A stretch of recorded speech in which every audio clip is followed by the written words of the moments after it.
Na-ere ito kahapon, Idol. Yes. Ito si Jerome Rivera. Okay. Ang gusto niya lang kahapon is makausap yung live-in partner niya at nagulat siya may kasama na tong iba. Pero ngayon, Idol, humihingi na siya ng tulong na makuha ang kanyang cellphone na di umano'y tinangay nitong dati niyang kinakasama. Andito ngayon si Ma'am Rizel at kasama si Wilfred. Okay. Unang-una, yung cellphone nandyan? Opo. Hindi ko naman po ninakaw yun. Sorry din. Hindi ninakaw.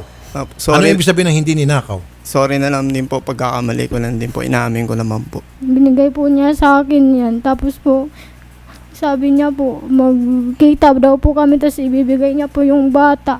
Yung panganay ko po. So, ibinigay yan, yung cellphone na yan ni Jerome. Oh, sir, binigay mo pala. Tapos bakit mo sasabihin na ninakaw at babawiin mo? Yun nga po, humihingi po ako ng tawad, idol. Ganun po lang nasabi ko.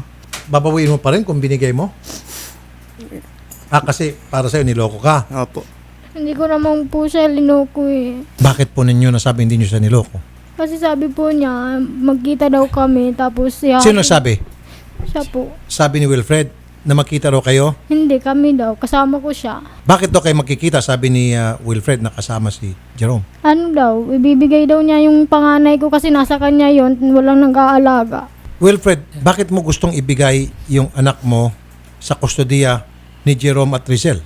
Hindi po kasi ano ko lang po yun para magkita kami na. Yun po, Kasi- tinakas po kami. Kaya po, kala niya po, sumama ako. So hindi ka naman talaga pala tumakas. Kaya, Kumbaga, nilinlang ka nitong si Wilfred. Okay. Nakikinig ka, Jerome? Nakapalo mo yun? Apo. Nasusundan mo? Opo. So hindi ka raw nilinglang. Ito, umiiyak siya. Kasi kaya siya pumayag na makipagkita ulit kay Wilfred dahil yung bata raw na panganay, ang sabi nito si Wilfred, Iiwan. ipapaubayan na sa inyong Opo. dalawa. Kasi Opo. total, okay naman sa yung meron siyang anak. Okay lang po. Mahal, dahil sa pagmamahal ko po sa kanila. Okay? Meron saka kang... po, binugbog niya po agad. Sino po nang bugbog? Yan po ang hirap po sa kanya. Sinasaktan niya po Sinabi yan ko si Rizal. naman po, mabait naman po si Jerome, mag-usap muna kayong maayos. Pwede ka naman pumunta dun kahit araw-araw bisitahin niyo po yung anak namin. Teka muna. Wilfred, nang bubugbog ka pala ng misis Pinipilit niya po. ng partner. Dati po yun, sir. Nang punta po nung nila para ano. Ilang beses mo na siya ang bago sinaktan? po. Tagal na po yun, sir. Makailang beses na? Hindi ko alam, sir. Alam mo, Wilfred, sa lahat ng pinakaayaw ko, yung isang lalaki nananakit sa asawa, sa girlfriend, sa kinakasama. Nga po, sir. Kaya nga po ako nag-ano kasi gusto ko na pong magbago. Ano yung guarantee na talagang ikaw ay magbabago na at hindi ka na mananakit ng iyong kinakasama? Kasi kung gano'n lang Gusto ko gano'n nga na po, mangyari, ano. pakakasuhan kita, susulsulan ko to na kasuhan ka at makukulong ka. Hindi, gusto ko po, sir, sana na ano kasi... May trabaho ka ba ngayon? Opo, sir. Magpirmahan, pipirma Saan ka po trabaho? sana. Janitorial po. Hindi po sana nagsasabihin yung ano kasi ayoko pong... Sige, wag mong sabihin kung saan ka nagtrabaho. Janitorial, okay na yan. Opo. Ma'am Rizel, ba't naiyak ka kanina pa? Anong gusto mong sabihin? Meron kang gustong ilabas? Kasi po maraming beses na po niya ako sinaktan. Ilang beses? Yung maraming Hindi ko beses. mabilang. Bakit kanya 5 years sinasaktan? Po, isang linggo po, baka 2 po. 2 beses sa isang linggo? Kasi po, Alam mo sir, parang gusto kitang tadyakan Wala ngayon. yun po. Parang gusto ko ihampas sa yung computer na ito. Hindi naman po yun, sir, kasi ano, pag nag-aaway po kami, nagbabasag po siya ng gamit. Naiinis ko po. Sir, Ikaw nga kahit yun magbasag eh. siya ng gamit, hindi po dahilan yung para saktan mo siya twice a week at bugbugin. Hindi po sir, siya po yung ganyan. Sira-sira po bahay namin dun. Kahit pundahan niyo po, gawaan niya. Siya yung nagbabasag. Tapos sinusuntok ka pa. Hindi po, sir, pag nagsasagutan po kami, nag-ano po siya doon. Tapos yun po, nag-ano po kami na ano, na Teka muna, bakit ka nagbabasag, Sir Pinabarangay Wilfred? ko na nga po yan eh. Ganyan pa rin. Bakit po kayo nagbabasag, Sir Wilfred? po, sir, pag nagsasagutan po kasi kami, Okay. nag-ano po siya, parang nag-ano dun sa loob, tas yun, Bakit po mag-ano po siya. Ganyan din naman ako. Din naman niya ako ginaganyan eh. Okay. Ma'am Rizel, pag nag-away ka ni Jerome, hindi ka niya sinasaktan? Hindi po. Hindi kayo kasal, ano? Hindi. Ilan taon yung mga anak nyo? 4 years old po, tsaka 2. Rizel, anong gusto mo mangyari? Call mo ito kasi buhay mo ito. It's your life. You have to make a fast decision. And I'm with you. Kung anong decision mo, gagawin ko. Huwag ka matakot. Wala nang mananakit sa'yo pag nandito ka. Sinisiguro ko sa'yo 100%. Hindi ka na kayang saktan ito. Uwi na lang po ako sa Amar. Iwan mo na ito. Opo. Isip-isip daw muna siya. Tapos Ayoko magpapadala na pong lang po bumalik ako. sa kanya kahit kailan po. Pinipilit po niya. Magpapadala na lang ako para sa mga anak namin. Tapos Papadala ka ng suporta. Okay. siya na lang po yung bahala kung makikipagbalikan pa siya sa akin o hindi. Hindi ka magsasampa ng kaso, Rizel? Yung sa mga ginawa niyang pambubugbog sa'yo? Kahit hindi na lang po. Saan probinsya niyo, ma'am? Sa Amar. May pamasahe ka? Wala po. Ayaw niya po ako pauwiin. Gusto niya po dito lang ako. Kaya po ako sumama nung isang araw kasi may mamamatay daw sa kanilang dalawa kung di po ako sumama. Sabi niya sa akin nung hinahawakan niya po ako dito, nakaupo. Nawakan Kasi ko kung lang- gusto mo umuwi ng Samar at wala kang pera, ako mamamasahe sa'yo. Hatid ka namin all the way to Samar para maging safe ka. Kung yan ang gusto mo. Kasama yung 2 baby. Nasaan yung isang baby ka mo? Nasa Nandyan po kapatid mo? dalawa. Yung dalawa nandiyan na? Nandito po kasama namin. Sir Jerome, may gusto kong sabihin kay Ma'am Rizel at kay Wilfred. Una kay Ma'am Rizel. Mahal na mahal kita, yun lang. Sorry sa mga kung may pagkakamali ako sa'yo, nakapagsinungaling ako tungkol sa utang natin. Kung ano naman desisyon mo, kung babalik ka sa akin o uwi ka ng Samar, ginagalang ko yun. Pero ito lang masasabi ko sa'yo, mahal na mahal ko kayo ng mga bata. Kung mabalik ka sa akin, kung ano man na ipakita ko sa'yo nung mas gagalingan ko pa ngayon para sa inyo. Dahil inspirasyon ko kayo. Kahit wala akong anak, kayo ang buhay ko. Nararamdaman ko po yun. So nakikita mo na sincere siya talaga Opo. doon sa mga sinasabi niya. Kahit hindi po niya totoong anak yung anak ko, mas naramdaman ko po nga, mas po siya na tatay po. Tinuturing niya na parang anak na rin niya. Kita mo yan, Sir Wilfred, hindi ka nahiya dyan. Ibang tao, hindi niya kadugo. Mas mahal pa niya yung mga anak ni Ma'am Rizel. Mahal ko naman po yung mga anak ko po, sir. Kung mahal mo yung mga anak mo, bakit mo bugbugin ang nanay ng mga anak mo? Dati po, Twice sir, a week pa. yun po, sir, nung pagpunta ko ng Manila, kaya po niya nasasabi kasi nung wala po akong, nagtrabaho po ako, tapos sabi niya kulang daw na po yung, yung pinatawad. Alam mo, ko sir, po sandali, siya. sir. Kulang po. Sandali, sir. Ang mga lalaki nang bubugbog ng kanilang mga misis, girlfriend at partner at may anak siya doon sa kanyang partner o misis o girlfriend, ibig sabihin, hindi niya mahal yung kanyang mga anak. Dahil kapag mahal niya yung kanyang mga anak, gagalangin niya ang nanay ng mga bata dahil yun yung nagsilang sa mga bata. Opo, sir. Nagsisisi na nga po Ibig sabihin, nung wala kang pagmamahal sa iyong anak. Nakarang nangyari po. Kaya po nagbabago po ako nung mga nakaraan. O paano yan? Ayaw niya makipagbalikan si Rizel. Dadalhin namin sa Samar.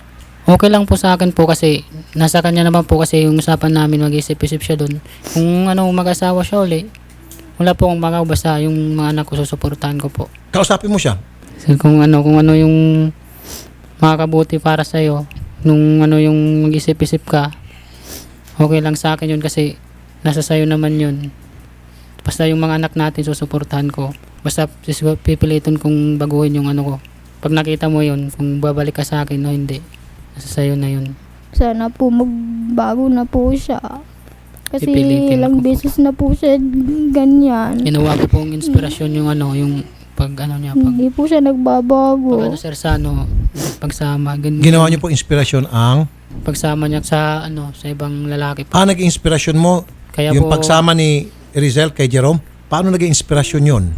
hindi naging ko po yun para baguhin yung ugali ko. Para, Motivation Opo. na para magbago ka na. Babaguhin ko po. Hindi po ako nagagalit sa kanya kasi gusto ko pong na parang ganun pala ginawa niya sa akin. So, magbabago ako.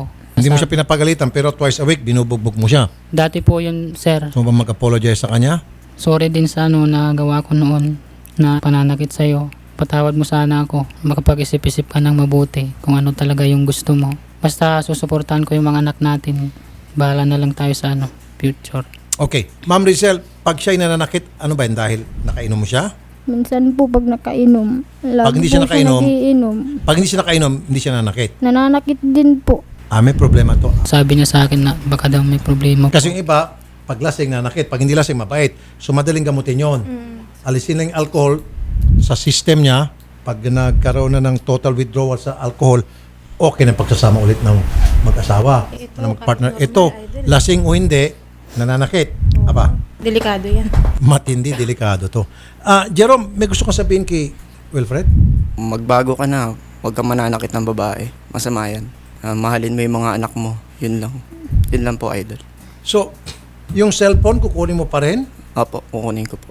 Teka muna, kukunin mo pa rin yung cellphone, narinig mo naman yung dahilan kung bakit siya umalis. Wala akong nakikita ng panluloko doon. Kung ako yung Opo. tatanungin. Tingin Kasi na. nilinlang siya nitong si Wilfred. Opo, yun po kasi yung text sa akin din ni Wilfred na magkikita po kami Kaya nga, so, Magkikita po walang kami. panlilinlang. In fact, mahal ka niya.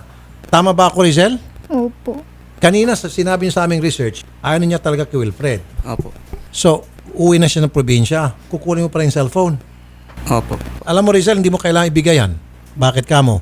Nakita ko na wala namang panluloko sa part mo. Nilinlang ka lang nitong ex-partner mo na makipagkita. Kaya dala-dala mo yung cellphone, natural, dala mo yon. Kailangan mo talaga, in case of emergency or kailangan mo tumawag, so forth and so on. At binigyan naman pala niya yan. Sorry, Jerome, hindi ka natutulungan. Opo. Walang panlilinlang dito kay Rizal eh. Opo. Kasi yung pagkasabi mo nung una, na Opo. tumakas, makipagsama dito. Ang paalam po kasi nila nung time na yun, kakain lang po sila. Tapos po, ihahatid lang po ni Rizal si Wilfred sa sakayan.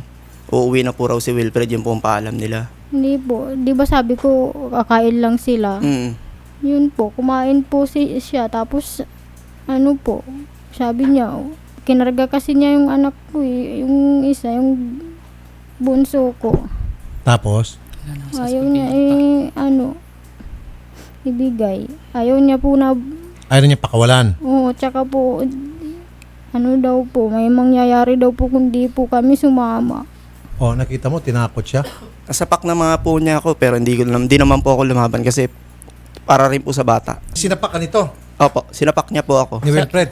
Sabi ko naman sa'yo, Jerome, na ayaw sana kitang makita kasi ayaw kong magkagulo tayo kasi Hindi, kaya lang din gusto ko na hindi makipagkita sa'yo para masakit sa akin magkaayos yung tayo. Ayaw ko, sinabi ko na sa'yo na ayaw mo na kitang makita kasi ayaw kong na may mangyari sa atin. Kasi masakit sa akin din yung nangyari. Yun nga, kasi may balak na po. Alam mo, Wilfred, hindi naman yung inagaw ni Jerome intentionally si Rizel sa iyo. Kasi nagkakilala sa chat eh. Iba yung magkatrabaho kayo, magkapitbahay kayo, kayong tatlo magkakakilala sa isang komunidad. And then alam ni Jerome na kayo ni Rizel ay maayos ang samahan. Tapos ngayon, niligawan niya. Yun yung masakit. Yun yung talagang dapat magalit ka rito. Kasi ang sinasabi, pagkakaalam ko, ang sinasabi ni Rizel sa kanilang chat, kahiwalay lang niya. It so happen na itong si Jerome kahiwalay din. Kaya nag-meet sila. Sinabi mo yun, Di ba totoo naman yun? ba't pumunta ka Nung pa ano dito? pa tayo Tapos pumunta ka pa February dito pa sa kami Manila. hiwalay. Okay. Sige, wala ka ng sama ng loob, Jerome, kay Wilfred. Wala naman po. Wilfred, wala ka ng sama ng loob dito. Wala naman po, hingi nga po ako ng tawad sa kanya kasi nangyari yun. Kasi sabi ko naman po sa kanya, ayaw ko muna siyang makita. Sige, gusto Bigla mo lang mag-sorry po sa ako. kanya? Pasensya na rin pare kasi nabigla lang ako na ganun. Wala naman po ako sa mga loob. Sige. Sir Jerome, hindi ko na lang siya kukumbinsihin na isoli yung cellphone sa'yo. Apo. Binigay mo di ba? Babayaran ko na lang din po. Kasi binabayaran mo. Inuhulugan Niregalo mo problema mo yun. Apo. Di ba? Apo. Pag niregalo mo, regalo mo. Tapos ngayon, hulug-hulugan mo hanggang sa Matapos. matapos. Magkano pang utang mo sa cellphone? First month pa lang po kasi na yun nahulugan. Magkano ba yung cellphone? Kulang-kulang 8,000 po. Magkano nang nabayad mo? 850 po. Regalo mo yan Apo. Ikaw, what do you think? Okay na siguro, bigay mo na lang. Kahit pa paano may pinagsamahan naman kayo eh. Correct. Yung cellphone, Rizal, ayaw mo talaga ibalik kung tutusin kasi binigay naman sa yan. Tama? Opo. Kung gusto mo cellphone, bigyan kita ng cellphone. Di ba? Wala ka bang cellphone? Wala po kayo. Sige, bigyan kita ng Cherry Mobile para meron ka ng cellphone. Okay? Salamat po. Tapos yan, alaala mo na lang kay Miss Rizal. Ngayon, malay mo, baka makipagbalikan si Miss Rizal sa'yo. Tumawa si Miss Rizal, ma'am, Oo nga. nangiti ka. Asas! Nakakilig na si ate. Natawa si ma'am, Ma'am, pwedeng posible bang magbalikan kayo? Sa akin naman po, idol, okay lang. Ma'am, natatawa sila pareho. Ma'am Rizal, okay. Hindi mapigilan idol yung ngiti ni ate. Okay sa'yo? Magbalikan kayo? Okay. Gagalit po siya. Hindi, wala siya magagawa. Hindi naman kayo kasal eh. Hindi, kanina sabi ko, unahin namin yung bata. kapakanan ng bata ang gusto namin. Pero kung ganun rin lang pala, twice a week kanyang binubugbog, whether lasing siya o hindi, aba ako na mismo magsabi, hiwalayan mo. Wala ka mapapala dito. Pero kung siya ay nagbago, nagpagamot, ibang usapan yun. Baka po, pwede na rin po siya ipagamot po. Gusto mo siya magpagamot? Alin niya ako dito para paggamot. Okay. Sige. Ganito gawin natin. Sa Samar ka muna, magpapagamot ka. Tapos pag-isip-isip po siya kung sino sa amin. Good. Kung magbabago po ako Okay. o kung sino. Yun yung, Fair enough. Biglang nalungkot naman itong isa. Kaya akala niya babalik na idol eh. Akala niya kasama niya na pauwi kanina, eh. ngiti niya. Gantenga ngayon, medyo ops. Nangiwi yung bibig niya. Okay. Ganitong gagawin natin, Rizel. I'll do this for the kids. Alright? Pauwiin kita na Samar. Pamasayan kita doon. Mag-isip-isip ka doon. Pero i-monitor mo ito siya. Pati kami mag-monitor sa kanya. Kung hindi pa rin siya nagbago, meaning hindi siya nagpa-counseling, Kasi po, sinasabi niya po kanina, magpapakamatay na lang po siya. Pag di na po ako bumalik.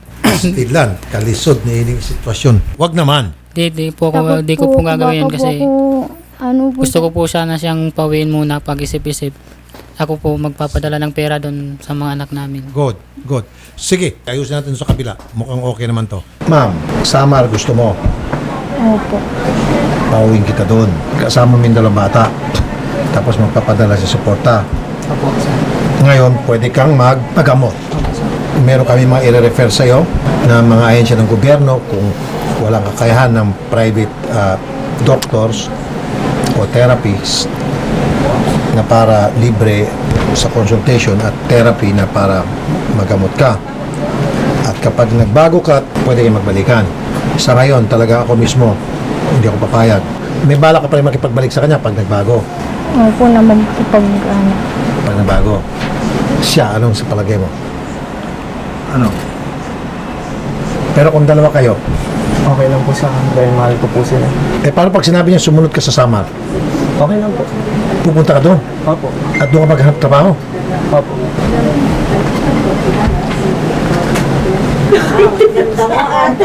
May sarili naman po kaming bahay. May sarili kang bahay? Opo. Saan? Sa Novaliches po sa Talipapa. Meron daw? Oh. Oh, ano ma'am, decide ka. Hindi naman din po siya ibang tao sa pamilya ko. Mabait naman po sa kanyang pamilya ko. Di tulad po sa ano po, mga kapatid niya. Sinasabihan lang po ako, pangit daw po ako. So ibig sabihin yung mga kapatid niya, hindi boto sa'yo at tinatawag kang pangit. Opo. Samantalang dito, mga kapatid niya, pamilya niya, botong-boto sa'yo.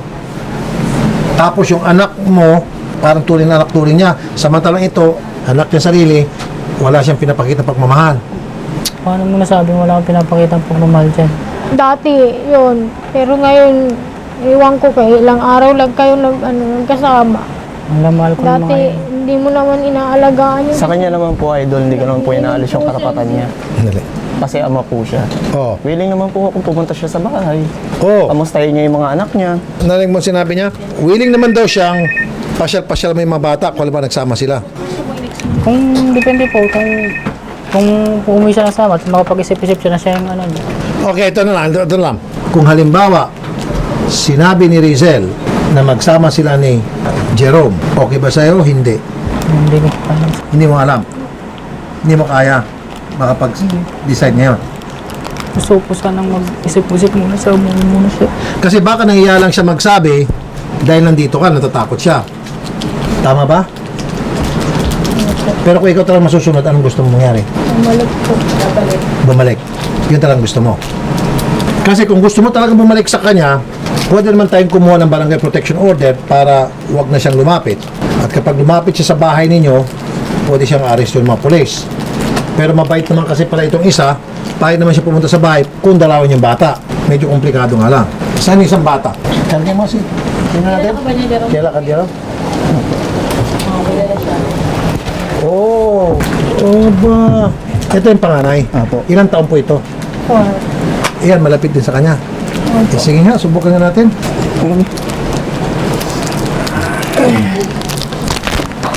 Dalawa sila. Tinan ko, talong silang dalawa. Sige. Anak ang tawag niya. Oh, man. Oh, tuwan-tuwa si ma'am. Oh. Tuwan-tuwa si ma'am. Final decision. Ma'am. Sige, pasok muna ako. Mag-isip-isip ka muna rito. Pag-iwalay muna siguro sila ng room para makapag-decide kung ano yung gustong mangyari. Ito na po yung final decision ni Mrs. Binigyan ko si Mrs., si Jerome at si Wilfred na magkahiwalay silang tatlo para makapag-isip ang bawat isa. In the end, kailangan si ma'am ang magdidesisyon kung ano ang gusto niya.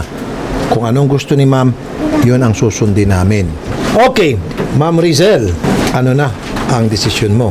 Sama na lang po. Sama ka na lang sa kanya. Hindi ka na uwi ng Samar. Hindi na lang po. Talagang hindi na magpabagong isip mo ngayon. Opo. Sabi niya, gusto rin babalik sa'yo. Masaya po sa desisyon niya. Kasi mahal na mahal ko naman po sila. Nakita ko nga po. Tawagin na ngayon si lalaki. Pinaghiwalay ko kayong tatlo, alang-alang kay ma'am, para siya ay mag-decide. Sabi ko naman kanina sa'yo, kung anong gusto ni ma'am, yun ang susundin ko. So, meron siyang desisyon. Kung ano man yung desisyon niya, kailangan galangin natin. Okay? O sir. Ma'am, anong desisyon mo? Yun nga po, sasama na lang po ako sa kanya. Sir, yun ang desisyon niya. Since hindi naman kayo kasal, nananakit ka, at since itong mga bata, itinuturing naman niya na parang anak niya, safe yung mga bata sa kanya at nakita naman namin, then, hindi kami pipigil. Bagkus, susuportahan namin yung gusto niya. At, ang payo ko sa'yo, huwag mong harasin sila.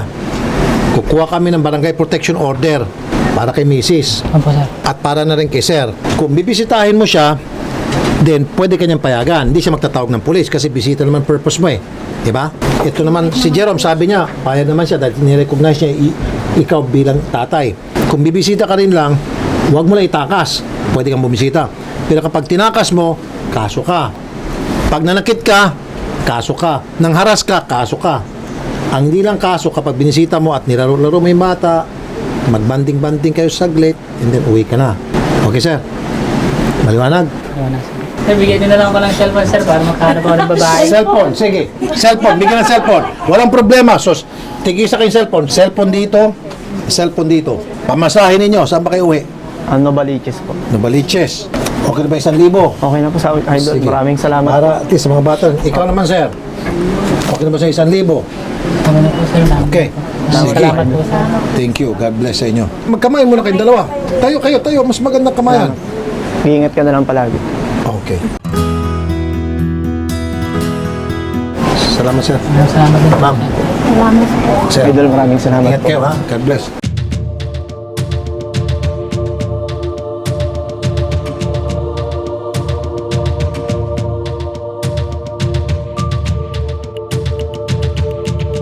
Narito ho kami para pag-usapan ho natin yung naging problema ho nilang tatlo. Nagkasundo po kami na pag-aayusin po kami lahat. Dito po, iingi po kami ng barangay protection order. Ma'am, nabanggit nyo kay Sir Rafi din po na kayo po ay sasama na kay Sir Jerome at hindi na kay Sir Wilfred. Tama po ba? Opo, ma'am. Sir Wilfred, ano ho, masasabi ho ninyo? Baka may gusto po kayong sabihin sa kanila. Wala na po sasabihin. Wala ka bang gustong sabihin kay ma'am? Na mahal kita. Willing pa rin ako tanggapin ka kahit nung bumalik ka sa akin. Ma'am, Sana po magbago na po siya, tsaka po hindi na po siya manggulo sa amin. So ganito, sakop ka, no? Entitled ka sa BPO, no?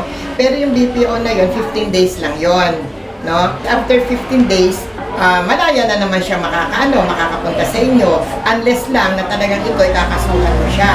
Pag kinasuhan mo siya, doon ka na kukuha ng temporary protection order sa korte. So ano ba ang gusto mong mangyari ngayon? Gusto ko po na mangako po siya na hindi na po siya manggugulo sa amin. Siya ba ay may karapatan na dalawin ng mga anak ninyo sa bahay nyo? Opo, pwede rin naman po kahit isa sa isang linggo po. Kung ano man ang arrangement nyo dito, ano man ang agreement nyo, sulat nyo na. Apo. Ha? At doon ang pangahawakan natin.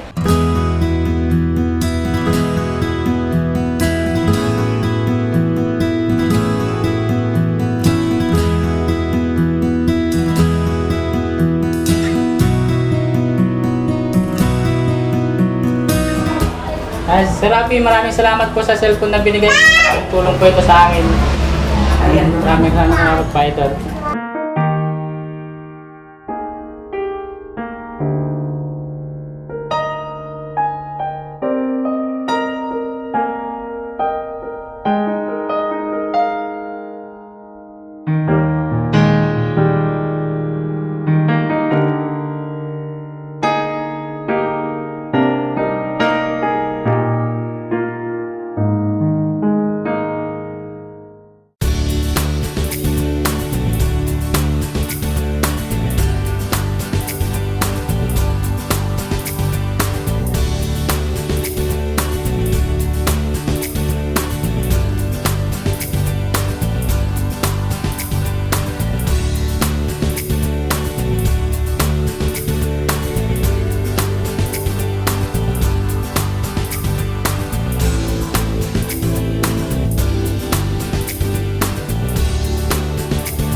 Dear baby mama, alam mo, huwag mo sanang kalimutan na nandito lang ako lagi para sa inyo. Gusto ko lang malaman mo na hindi ako galit sa iyo. At kung sakaling ma-realize mo na mahalaga ang buo, ang pamilya at mahirapan ka dyan, huwag ka sanang magdalawang isip na bumalik at pumunta sa akin. Handa kitang tanggapin. Anumang oras, mahal na mahal ko kayo ng mga anak natin. Huwag mo sanang kalimutan, nandito lang ako para sa inyo. Mahal na mahal kita. Nagmamahal, Wilfred. I love you, bibi ko. I love you, mga anak. Alagaan mo mabuti, mga anak natin. Balik ka ha. Pag nahirapan ka dyan, di na ako babalik sa taong nananakit.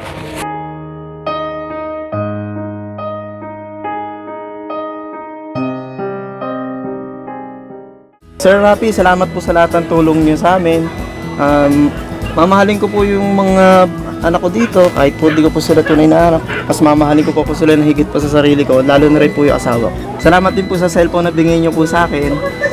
Yun po. Salamat po sa lahat ng tulong. Sir Rafi, pinapangako ko po na mamahalin ko po si Jerome, hindi ko na po siya iiwan. Maraming salamat po.